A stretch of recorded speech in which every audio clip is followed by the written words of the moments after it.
Қайырлы күн, құрметті көрермендер, каналыма қош келдіңіздер. Бүгін сіздерге мінсіз пиццаның рецептінен бөлісемін. Бейнемде соңына дейін болыңыздар, себебі пиццаны қалай жасалады, қандай сыр қосамын, барлық құпия сырларымен бөлісетін боламын. Ең алдымен бізге жылы су қажет болады. Содан соң тұз, қант және құрғақ ашытқы қосып, венчиктің көмегімен жақсылап араластырып аламыз. Құрғақ ашытқыларыңыз сапалы болу қажет, сонда мінсіз қамыр болып шығады. Зәйтүн майын қосып, жақсылап араластырып аламыз. Зәйтүн майы жоқ болса, сұйық май қоссаңыздар да болады. Барлық ингредиенттерді описание бөлімінен қарай аласыздар. Және електен өткізілген ұнымызды салып, жұмсақ қамыр илеп аламыз. Артық еш нәрсе қоспаймыз. Осы мөлшер бойынша жасасаңыздар, сіздерде идеальный қамыр шығады. Қамырымызды түйіршік қалдырмай жақсылап илеп аламыз, жұмсақ қылып. Өте нәзік қамыр болады. Артық еш нәрсе қоспаймыз. Осы рецепт бойынша жасаңыздар.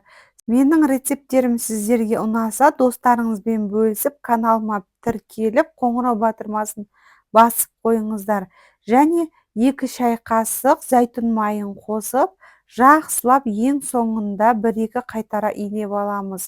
Сонда қолымызға қамырымыз жабыспайтындай жылтыр әдемі қамыр болады.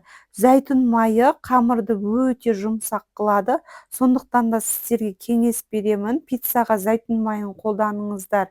Өте дәмді болып шығады. Пищевой пленкамен орап, қамыр көтерілгенше 30 минутқа қалдырамыз. Пиццаның қамыры дайын болғанша біз салмасын дайындайтын боламыз.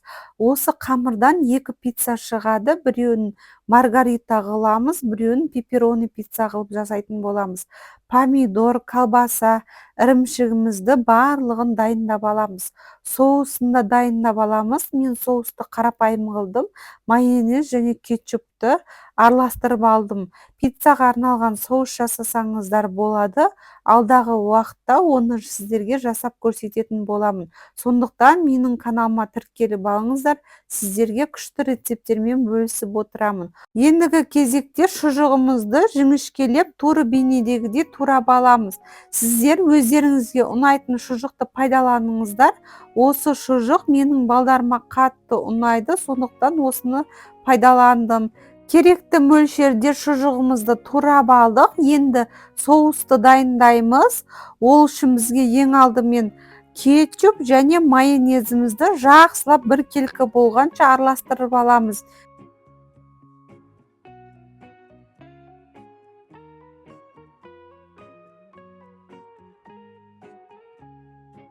Пиццаға мен өзім для пиццы деген осы ірімшікті пайдаланам. Пиццаға арналған арнайы көптеген ірімшіктердің түрлері өте көп. Моцарелла, эмир және сыр фермерский деген өте жақсы ірімшік, қолжетімді болғандықтан осы сырды пайдаланам. Өте пиццада жақсы ериді. Салмасын дайындағанша қамырымыз дайын болды. Қараңыздаршы, жұмсақ нәзік қамыр. Енді осы қамырды 2-ге бөлеміз. Жақсылап думалақ қылып формасын жасап аламыз. Содан соң қамырымызды жайып, пиццамызды дайындаймыз. Осындай мінсіз қамыр дайын болады. Жылтыр формасын жасап алғаннан соң бірден пергамент қағазына жайып алсаңыздар да болады. Дастарханға ұн сеуіп жайсаңыздар да болады. Мен бірден пергамент қағазына жайдым. Бірінші қолымызбен жайып аламыз. Ақырын содан соң оқтаудың көмегімен жайып аламыз. Тез жайылады, жұмсақ болғандықтан өте тез дайын болады. Қамырымыздың шеті қалың болып тұру үшін осындай бортик шығарып аламыз. Қолымызбен қайырып, жабыстырып шығамыз. Сонда пиццамыз біркелкі әдем болады. Қамырымыз дайын болды. Формасын жасап алдық. Пиццаға арналған. Енді противенге орналастырамыз. Міндетті түрде қамырдың астына пергамент қағазын қойыңыздар, жабысып қалу мүмкін. Алдын ала дайындап алған соусты жағып шығамыз. Жақсылап барлық жеріне біркелкі қылып. Алдын ала үкіштен өткізілген ірімшігімізді жақсылап барлық жеріне сеуіп шығамыз. Бір пиццаға шамамен 150 грамм ірімшік кетеді. Енді шұжықты рет-ретімен орналастырып шығамыз. Осы аралықта пісіретін пешкеміз ең төменгі градуста 280-300 градусқа қыздырып қойыңыздар. Асты үстін. Осы пиццамызды 8 минут аралықта пісіріп аламыз.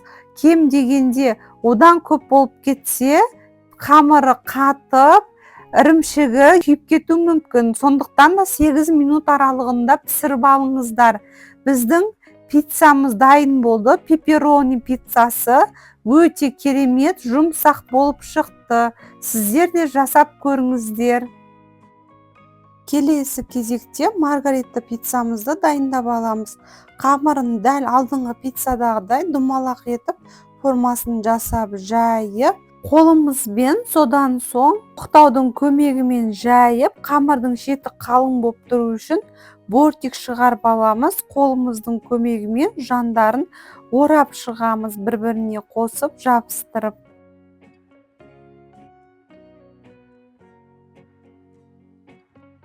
Қамырымыздың астына пергамент қағазын төсеп, противеньге орналастырып аламыз. Содан соң соусымызды жақсылап жағып шығамыз.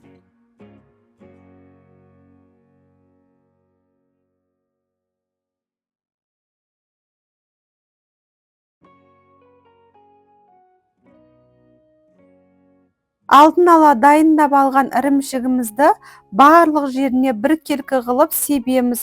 Содан соң қызанақтарымызды орналастырып шығамыз рет-ретімен. Осымен біздің маргарита пиццамыз дайын болды. Ең жоғарғы отта қызып тұрған пешке 280-300 градуста 7-8 минут аралықта пісіріп аламыз. Одан артығында күйіп кетеді. Маргарита пиццамыз дайын болды. Піспей қалады деп қорықпаңыздар. Себебі қамыры жұқа жайылған және жоғары отта піскен. Қорықпай жасай беріңіздер. Сіздермен болған Жансая ендігі бейнеде кездескенше сау болыңыздар.